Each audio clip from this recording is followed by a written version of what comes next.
Assalamualaikum warahmatullahi wabarakatuh. Good morning student. Selamat pagi anak-anakku sekalian di kelas 8. Jumpa lagi dalam materi pelajaran bahasa Inggris pada kesempatan kali ini. Mari sama-sama kita mulai pelajaran kita dengan membaca basmalah. Bismillahirrahmanirrahim. Anak-anak sekalian, pada pertemuan yang lalu kita sudah membahas tentang simple past tense, yaitu kalimat yang menjelaskan, yang menerangkan peristiwa, kejadian, perbuatan yang sudah terjadi pada masa lalu. Jadi sudah saya jelaskan di awal, dalam bahasa Inggris untuk membuat kalimat ada ketentuan tersendiri, apakah dia terjadinya pada saat ini, terjadinya pada waktu yang sudah lewat atau lampau, atau terjadi pada waktu yang akan datang. Nah, sekarang kita belajar tentang kalimat yang untuk membuat kalimat peristiwa, kejadian, pekerjaan kamu yang sudah terjadi pada masa lalu atau sudah terjadi pada masa sebelumnya. Nah, kemarin kita sudah bahas di halaman 55, sudah sampai di nomor 2 di bagian bawah. Nah, ya. Jadi there are two form of simple past tense, ada dua bentuk simple past tense. Kalimat simple past tense itu ada dua bentuk. Yang pertama menggunakan be, was dan were. Ya, sudah saya jelaskan cukup panjang, I was, ya, you were. Udah. Kemudian yang kedua dengan menggunakan verb. Ya, verb kata kerja. Kata yang melambangkan pekerjaan, makan, minum, eat, ya, drink, ya, study, itu namanya kata kerja. Nah, sekarang bagaimana kalau dalam simple past tense ketika kita mengatakan belajarnya kemarin, ya, perginya kemarin. Nah, itu dalam bahasa Inggris bagaimana? Di sini akan dijelaskan. Nah, yang pertama harus kita pahami dulu dari kata kerjanya. Di sini ada regular verb. Regular verb itu kata kerja yang beraturan, simpelnya. Apa makna beraturan? Itu karena dia kalimat past tense, kata kerjanya dia berubah menjadi bentuk past tense atau menjadi verb past, kata kerja bentuk lampau. Bagaimana berubahnya dari kata sebelumnya? Ya, dari kata sebelumnya berubahnya untuk yang beraturan, dari semuanya sama aturannya. Jadi tinggal ditambahkan apa di sini? End with d or ed, diakhiri dengan d atau e dan d. Ya, such as seperti studied. Nah, studied ini asalnya study. I study, saya belajar every day, setiap hari. Bukan setiap hari, hari-hari ini. Tapi kalau kemarin maka menjadi I studied. Nah, ada studied. Dari I study menjadi studied. Kenapa studied? Karena kemarin studied ini termasuk kata kerja yang beraturan. Apa aturannya? Tambahkan saja d atau ed. Ya. Kemudian play, ya, played, ya, menjadi played. Asalnya play, bermain. I play football, ya, saya bermain sepak bola. Tapi kalau main sepak bolanya kemarin, I played football. Play-nya ditambahkan apa? Ed. Karena kalau d saja tidak terbaca. Maka agar bisa dibaca tambahkan e dan d, ya. Nah, kemudian we need an auxiliary did. Kita membutuhkan kata bantu did when we say in negative. Ketika kita mengucapkan kalimat negatif. Kalimat negatif itu kalimat menyangkal, kalimat menyatakan tidak. Ya, ciri-cirinya nanti ada not-nya. Ya, menjadi did not atau didn't. Jadi kita tahu dalam bahasa Inggris not itu tidak bisa berdiri sendiri dalam kalimat. Ya, jadi tidak benar atau salah, keliru ketika kamu mengucapkan misalnya saya saya tidak belajar. Tidak, I not study, tapi tidak demikian, menjadi I don't study. Nah, ketika saya tidak belajar kemarin, maka I did not, kalau disingkat menjadi didn't. I didn't study. Ya, jadi kalimat asalnya did not kemudian disingkat menjadi didn't. Ya. And interrogative sentences, dan juga untuk kalimat interrogatif. Apa kalimat interrogatif? Kalimat tanya. Jadi did you, apakah kamu? Did you study English yesterday? Apakah kamu belajar bahasa Inggris kemarin? Ini yang di kelas 7 tadi saya sampaikan, belajar menjelaskan tentang yes no question. Jadi kalau did you itu jawabannya yes atau tidak. Kalau yes, yes I did. Kalau no, no I did not, ya. So use a verb in base form. Ya. Nah, untuk kalimat negatif dan interrogatif kita kembali menggunakan kata kerja dasar. Base itu dasar, form itu bentuk. Jadi kata kerja bentuk dasarnya adalah study, kemudian menjadi studied, ya, menjadi studying, menjadi studies. Nah, kata kerja dasarnya itu verb base-nya disebut namanya verb base ya, kata kerja dasar menjadi study yang pertama kita kenal. Play, nanti bisa jadi playing, bisa menjadi played. Nah, kalau kata kerja dasarnya adalah play. Nah, ketika past tense maka dia ditambahkan ed menjadi played ya, dan seterusnya. Ya. Yang kedua, irregular verb. Ya, apa itu regular verb? Kalau regular tadi beraturan, nah kalau irregular lawannya tidak beraturan. Jadi berubahnya tidak mengikuti aturan. Seharusnya berubahnya tadi mengikuti aturan. Tinggal tambahkan d atau ed. Ya, dari play menjadi played. Ya, dari cook menjadi cooked. Dari study menjadi studied. Walaupun bacanya nanti tidak seperti itu ya. Nah, jadi ini yang beraturan. Nah, sekarang yang tidak beraturan, dia berubah total atau berubah nggak karu-karuan ya.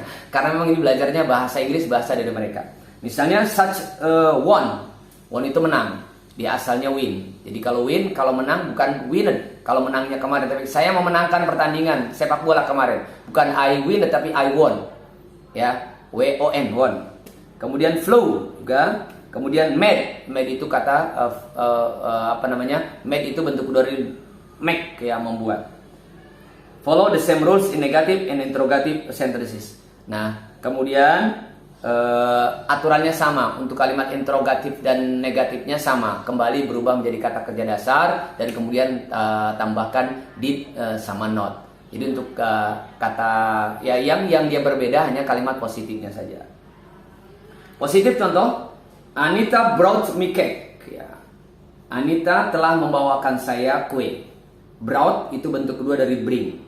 Dia, nah kalau seperti ini karena bukan bringed tapi brought menjadi irregular verb, kata kerja yang tidak beraturan. Kalau ada pertanyaan, Pak bagaimana cara kita mengetahui kata kerja itu beraturan atau tidak beraturan?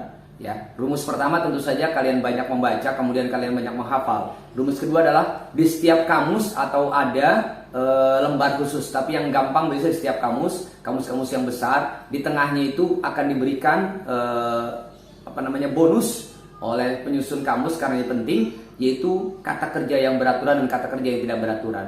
Tapi biasanya lebih fokus pada kata kerja yang tidak beraturan, karena kalau yang beraturan itu gampang ya, yang kita fokuskan, yang dihafalkan kata kerja tidak beraturan karena dia tidak ada aturannya, berubahnya sebagaimana orang-orang Inggris menggunakan kata-kata tersebut dalam bahasa Inggris ya.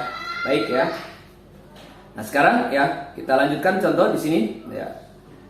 Untuk kalimat tadi positifnya Anita brought me cake, maka kalimat negatifnya jadi Anita did not bring me cake. Anita tidak membawakan saya kue. Kemudian interrogatifnya, did Anita bring me cake? Apakah Anita membawakan saya kue? Lihat, jadi kata kerja bentuk past tense-nya, bentuk past-nya, bentuk lampaunya hanya digunakan pada kalimat positif. Untuk kalimat negatif menggunakan did tambahkan not, sementara untuk kalimat interrogatif pakai did saja di depannya dan kemudian kata kerjanya berubah lagi menjadi kata kerja bentuk pertama. Oke. Kemudian Fitri stayed at her aunt's house. Stay, Fitri stay ya, tinggal ya, at her aunt's house, di rumah pamannya. Di rumah bibinya, mohon maaf, aunt itu bibi ya, istrinya uncle. Nah, di sini stay. Jadi stay itu bentuk kedua dari stay, pakai ed. Ini yang beraturan ya. Dalam bahasa Inggris sebut namanya regular. Apa namanya? Regular ya. Kemudian Fitri did not stay at her aunt's house. Fitri tidak tinggal di tempat bibitnya, di rumah bibitnya. Tinggal dikasih did not, kemudian stay-nya berubah. Karena sudah ada did not, stay-nya berubah lagi menjadi kata dasarnya stay. Dan kemudian untuk kalimat interrogatifnya, kalimat tanyanya, did Fitri stay at the aunt house? Apakah Fitri tinggal di tempat aunt house, di tempat bibitnya? Ya, ini pertanyaannya. Kemudian ini yang menggunakan was ya. Yang menggunakan was yang tidak ada kata kerja. There was a carnival, ada karnaval. Ya. There was not atau there wasn't a carnival, tidak ada carnival. Was there a carnival? Apakah ada karnaval di sana? Ya. Baik. Ya. Nah, ini pada halaman 57 kalian akan cukup jelas. Di sini akan dibedakan ada kalimat ada kata kerja regular, ada irregular verb. Sekali lagi Panana katakan yang terpenting adalah kalian bisa mengingat yang irregular verb. Karena regular verb itu lebih mudah, dia tinggal mengikuti aturan saja, tambahkan dia atau ed. Di sini kata-kata semua, yang pertama adalah regular verb. Accept menjadi accepted, add menjadi edit, adanya juga artinya juga ada.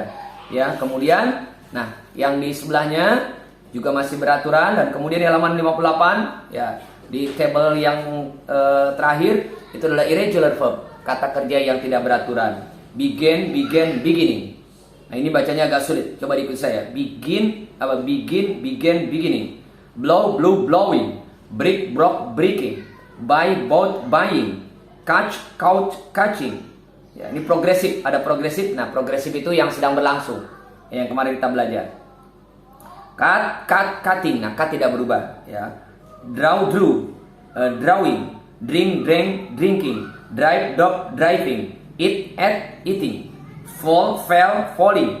Feel, felt, feeling. Flight, fought, fight, fought, fighting. Fight, ya. Give, get, giving. Go, went, gone, ya. Hear, heart. Hide, hid. Hide, hid, hiding. Maaf. Hit, hitting. Hold, held, holding. Keep, kept. Nah, bacanya kept, ya. Keep, kept, giving. Know, knew, knowing. Lead, left, living. Let, letting. Meet, met, meeting. Read, read, reading. Ride, rode, reading, riding. Ride, rode, riding. Say, said, saying. See, saw, seeing. Sell, sold, selling. Sit, sat, sitting. Sleep, slept, sleeping. Speak, spoke, speaking. Stand, stood, standing. Sweep, swept, sweeping. Take, took, taking. Tell, told, telling. Throw, threw, thrown. Understand, understood, understanding. Win, won, winning. Write, wrote, writing. Nah, ini yang disebut namanya irregular verb, ya. Tinggal diulang saja video ini. Saya rasa kamu tidak terlalu sulit nanti untuk mengikuti ucapan yang sudah saya sampaikan. Baik, nak, saya rasa cukup untuk pertemuan kali ini. Terima kasih, sampai jumpa lagi. Assalamualaikum warahmatullahi wabarakatuh.